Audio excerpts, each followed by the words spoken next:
se selote, Tleitir Lungmawl hi ka shilvele.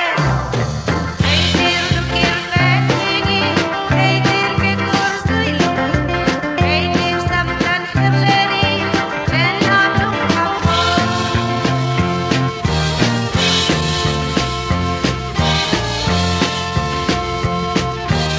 Ordum orsten kingiang, lunglam nei lo chetoni, Tleitir tu ise boralo teang.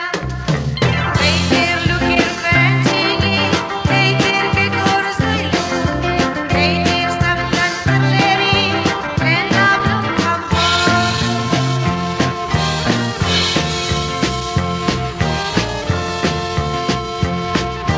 Samtan toni powderle, lipstick rock su 3/4, sules na patang lureng ahaye.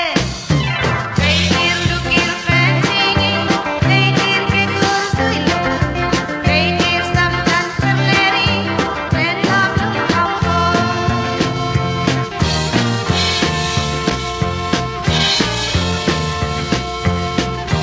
Tleitir lubuk don toya, inti cowboy gambling hian, en kichung te hi itom don le. Tleitir lukir fengchhingi, Tleitir ke kursuilu, Tleitir samtan herleri, len ham Lungmawl.